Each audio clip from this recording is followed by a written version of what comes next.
Peace to the family. So today is part 2 to the coronavirus data that I presented. We're going to go straight into it because I'm on time constraint for the Instagram community. So today is called Coronavirus Technological and Microbiome Warfare. Let's go to the next slide.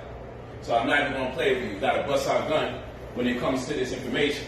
All right? So let's do the math. The CDC predicts that at least 12,000 Americans will die from the flu in any given year. As many as 61,000 people died in 2017 to 2018 flu season, and 45 million were infected.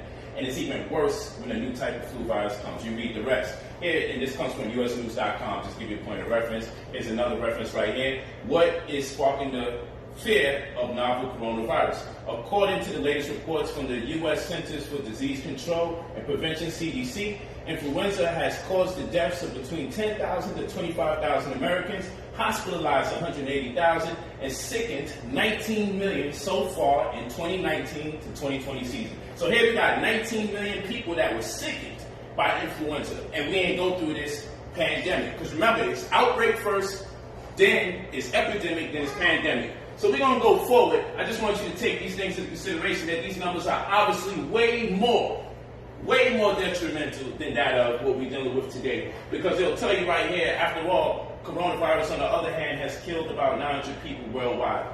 Of course, this is dated February 10th, so the numbers are a little bit different today. This is February 10th, 2020. This is when it was due. Give me the next slide. Now we're going to really talk to you. I just want you to take these things into consideration so you can see. Technology and immunity. This is the first thing I want to talk to you about. Let's go for it. Technology and immunity. So here we have what's there beyond millimeter waves.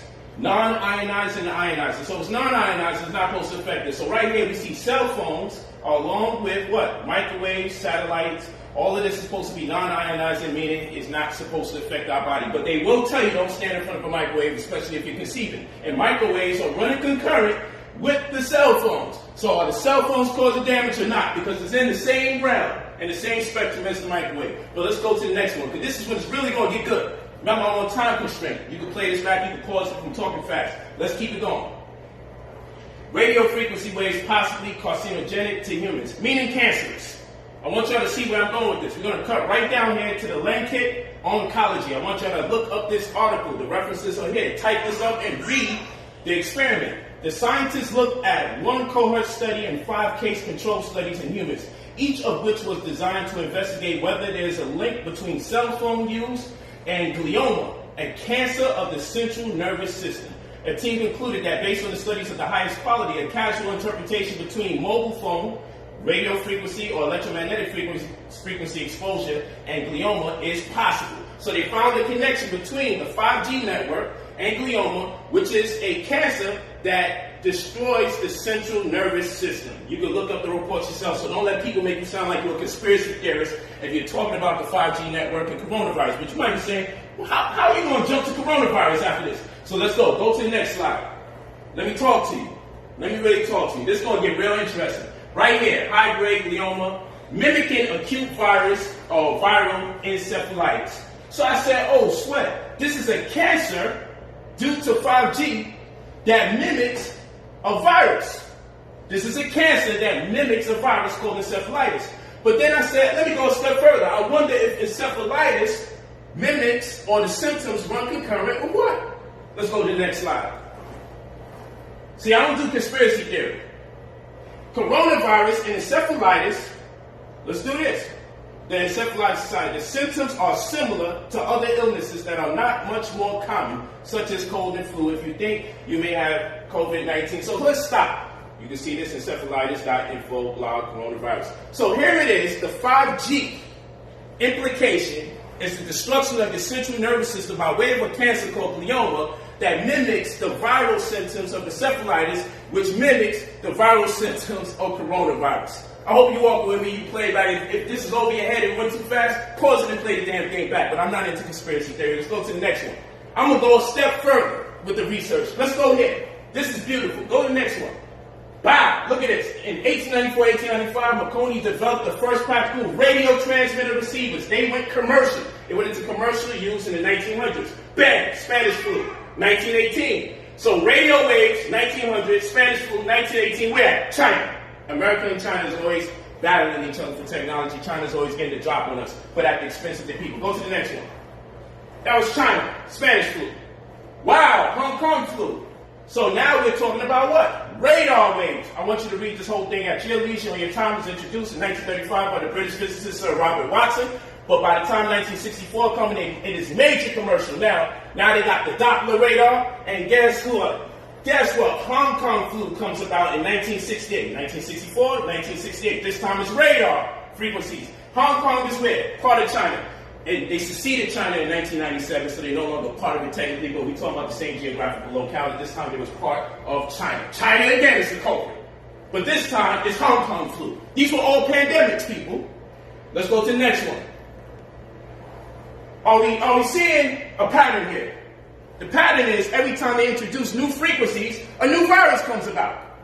This is not a coincidence. So now we're dealing with coronavirus. This is the map, okay, according to BBC. And we see China's in black because this is where it has its inception. And now the 5G networks again. You may say, we've been having 5G networks. No, we didn't. America lied, but they're in competition with China. And China happens to have, according to this article, the largest internet population in the world. And they're leading the world in technology as far as 5G is concerned. And China and Hong Kong actually been playing with 7G and 10G.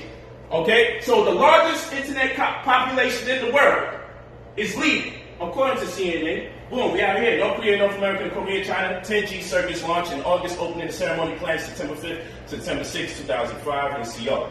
Okay, and read this article here, it'll let you know that 2008, China became the country with the largest population of the internet and has remained so since as of July 2016. So keep going. So I just wanted to show you this. Now I have to go to the microbiome aspect of this. Everybody's going around buying antibacterial soaps. They tell you to get antibiotics. Antibiotics don't kill viruses. Case in point, look at the suffix, biotics. That deals with your flora, that deals with good and bad bacteria. You take antibiotics, you kill the good and you kill the bad bacteria. You take antibacterial soap, you kill the good and you kill the bad bacteria. You don't want to kill the good bacteria, people. You don't. So you want to take soaps that don't have triclosan in it because it kills the good bacteria. So all over the world, people are wiping the windowsills, wiping their desktops, wiping their eyes, trying to get rid of a virus when you're killing bacteria, not killing the virus. That's first and foremost. Let me tell you a story about this. This is called CRISPR. What is this about? This is clusters regularly interspace. What? Clusters regularly interspace short palindromic repeats. This is a fancy term for how bacteria and viruses always been banging on each other, but bacteria tends to get the drop on viruses. When bacteria beats up the virus, it creates a form of a vaccine or a cure. Why? Because viruses need protein to replicate themselves. Bacteria needs protein to replicate themselves. Bacteria is single-cellular, and viruses are what? Viruses are parasites, not dead or alive. So a virus has instructions, bacteria has instructions, and it also has the tools. So viruses go inside of the cell and enforce instructions, and if the bacteria doesn't know that these instructions are foreign, then it follows the instructions of the virus, and the virus is able to replicate itself through the protein. This is the conversation with DNA and RNA, long story short. And what happens is the bacteria or the cell would explode, it dies, and the virus goes on and deploys into the rest of the community, wherever it is, and take care of it. Now here's the issue. Sometimes a bacteria survives. And when a bacteria survives, guess what happens? It gives intel to the rest of the bacteria community and say, let the virus try to get the drop on us again. We're going to play stupid. But now we got data on his ass. And when the virus comes back, it beats the shit out of the virus, and that's all she wrote. If you don't have enough good bacteria in your gut, you won't be able to collect the data that's needed when one bacteria actually thrives. So during this time, you should be buying a whole bunch of probiotics, good bacteria, and prebiotics, the food that feeds the good bacteria, so you have weapons and defense on all ends. Don't eliminate all the good bacteria in your house with these damn antibacterial. It's just like when you go to the store and you see water with fluoride, water without fluoride. Both of them are the selling point? How could both of them be the selling point? Let's go to the next one. This is what they do to you. Where we at on time? 1 more minute left. Go to the next slide. We're going to have to continue this as always. But this is good. I like how it went. Keep on, keep on. I just want to see something's coming. Something's definitely coming. It's about to get real insane. These are the antibiotics. Oh, in fact, I'm ahead of the game. I'm just going to show you imagery for